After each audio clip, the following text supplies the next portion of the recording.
안녕하세요. 이거이블레이 주린이 채입니다. 현재 시각 2021년 4월 9일 오전 11시 22분이 지나고 있습니다. 물론 캐나다 밴쿠버 시간이고요. 지금 현재 주식시장은 소폭 상승세를 기록하고 있습니다. 다만 러셀 2000 같은 경우에는 하락세를 기록하고 있어서요. 제가 투자하고 있는 부분이 러셀 2000에 속해 있는 게 조금 많아서 나스닥이 조금 오르고 있으나 러셀 2000이 떨어지고 있어서 저의 주식은 오늘 살짝 마이너스를 기록하고 있네요. 지금 계속해서 시장이 엄청나게 큰 뉴스가 있다고는 생각이 들지는 않습니다. 그냥 정말 주식은 멀리 봐야 되고 시간이 엄청나게 필요하다는 걸 지금 들어서 많이 느끼고 있는 시점인데요. 오늘 간단하게 볼 뉴스는 지금 투자자들이 지난 12년을 합친 것보다 지난 5개월 동안 더 많은 돈을 주식에 투자했다고 합니다. 5개월 동안 주식 기반 펀드에 들어간 돈이 지난 12년 동안 투자하신 금액보다 더 많이 들어가 있다는 거죠. 미국에서 돈을 많이 풀었죠. 그리고 그 돈이 주식 기반으로 많이 들어갔을 겁니다. 왜냐면 지금 금리도 없는 상태에서 은행에 돈을 넣기보다는 사람들이 다들 주식 기반에 넣기 때문이죠. 쉽게 이해를 하셔서 만약에 제가 나라에서 지금 실업급여로 돈이 나왔다고 칩시다. 그러면 예전 같았으면 차라리 그 돈을 저축을 하던가 했을 겁니다. 그러나 지금 이런 상태에서 내가 언제 다시 취직을 할지도 모르고 그런 상황이라면 내가 갖고 있는 자산을 조금이라도 불리기를 원할 텐데요. 작년 같은 경우에 조금이라도 투자를 했으면 2배, 3배는 넘게 투자하신 금액보다 돈을 벌 수 있었습니다.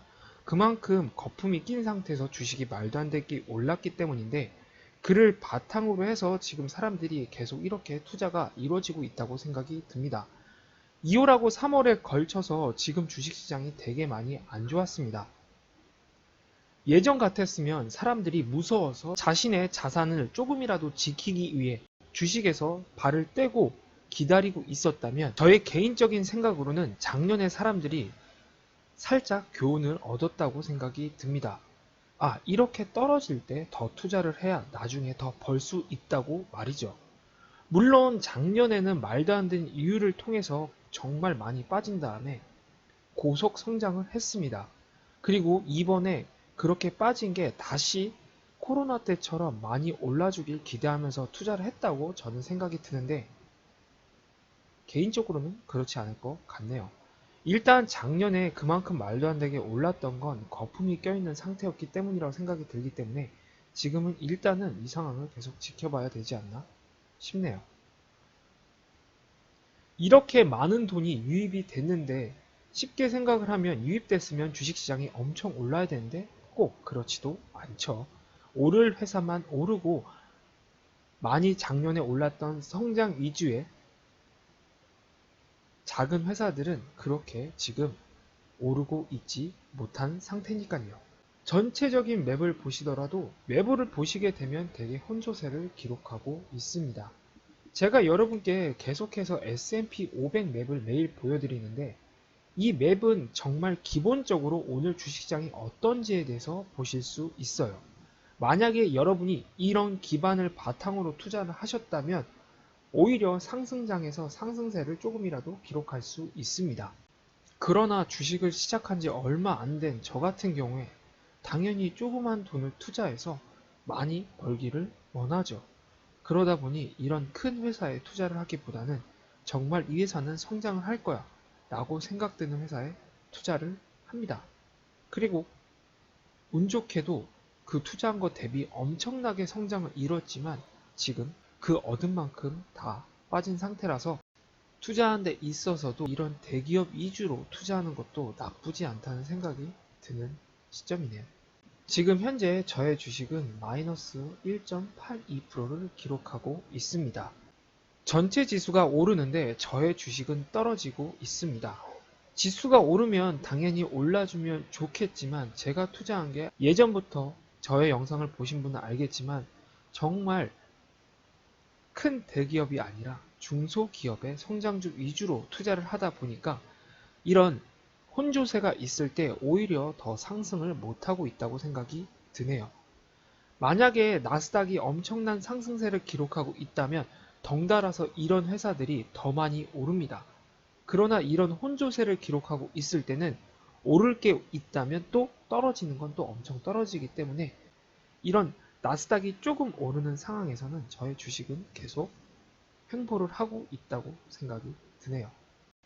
개별적인 주식을 보시더라도 지금 되게 많이 빨갛죠. 일단 제가 보여드리는 게 이렇게 마이너스인 걸 보여드리고 있는데요.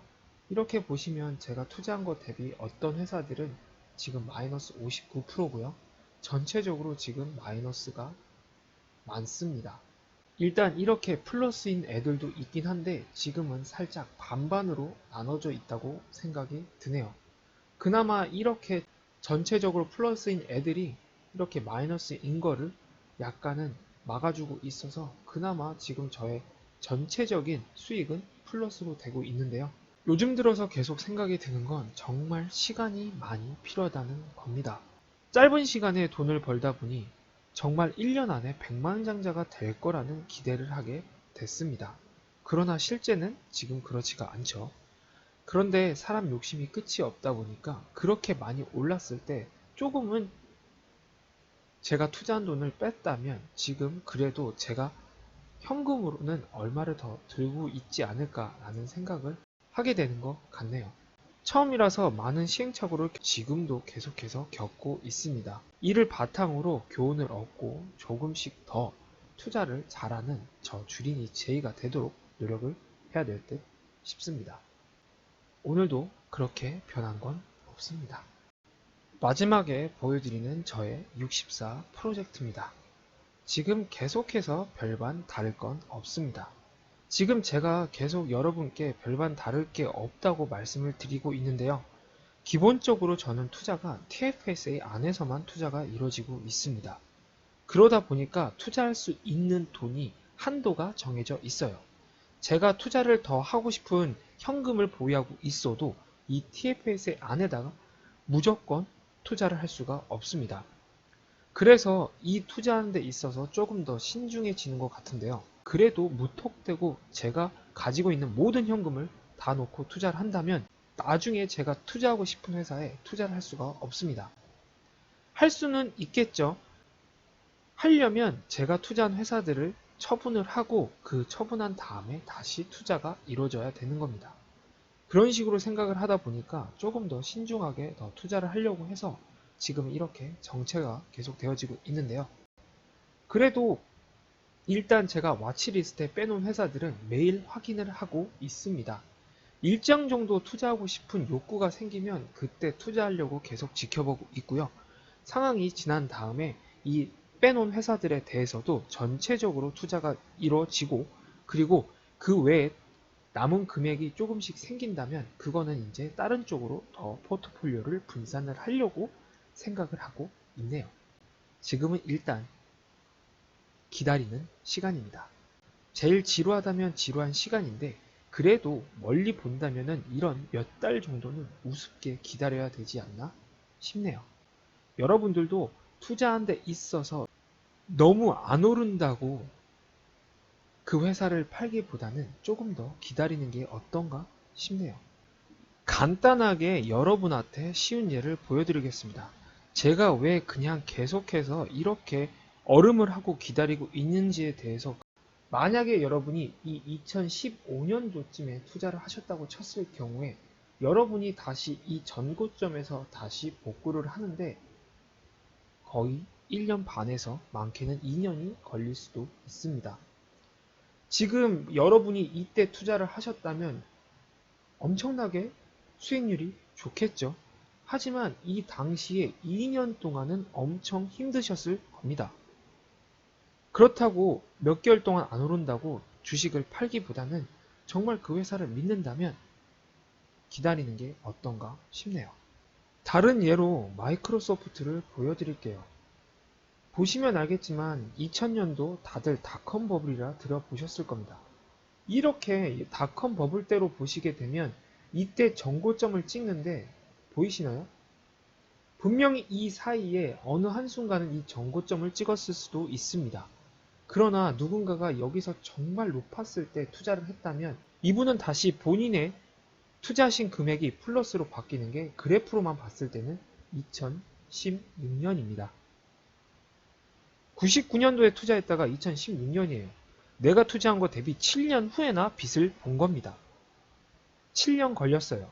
당연히 그 7년 동안 죽겠죠. 정말 미치겠죠. 근데 내가 정말 믿고 투자한 회사라면 기다릴 수 있을 거라는 생각에서 이렇게 보여드리는 겁니다. 만약에 여러분이 이때 투자하신 다음에 이때 마이너스로 손절을 하셨다고 칩시다. 근데 그 다음에 여러분이 마이크로소프트는 별로야. 난 절대 다시 투자를 안 할 거야. 라고 생각을 하셨다면 보이시죠? 이때 58불이었다면 지금은 254불입니다. 20년이 걸리긴 했지만 20년 후에 본인이 투자한 것 대비 5배나 분 거예요. 나쁘지 않죠? 그런 식으로 생각을 하면서 조금은 기다리는 게 어떤가 생각이 드네요. 물론 손절을 하신 다음에 이때 마이너스가 됐을 때 다시 사셨을 수도 있습니다. 그러나 어떤 분들은 그냥 아예 손절을 하고 그 회사를 쳐다보지도 않는 경우가 있기 때문에 이렇게 말씀을 드리는 거고요. 멀리 보고 괜찮다고 생각한 회사라면 기다리는 것도 저는 나쁘지 않다 생각이 들어서 이렇게 한번 여러분께 보여드려 봤습니다. 일주일의 마지막 금요일 주식장은 소폭 상승을 하고 있습니다. 만약에 여러분이 대형주 위주의 투자를 하신 분이라면 지금은 조금 수익을 계속 좋게 보고 있을 수도 있습니다. 그리고 저처럼 성장주 위주의 투자하신 분이라면 지금 이렇게 횡보를 하고 있는 상태에서 많이 지치실 수도 있는데요. 방금 전에 보여드렸던 그래프를 생각을 하시면서 내가 투자한 회사가 애플 혹은 마이크로소프트가 10년 후에 될 거라는 생각과 함께 기다리면 어떨까 라는 생각을 해보는 시점이네요. 오늘은 이렇게 간단하게 영상 마치고요. 내일은 토요일 쉬고요. 저는 일요일날 또 다른 내용을 가지고 여러분과 찾아뵙겠습니다. 지금까지 이걸블레이 주린이 제이였고요. 구독과 좋아요는 아시죠? 감사합니다. 그럼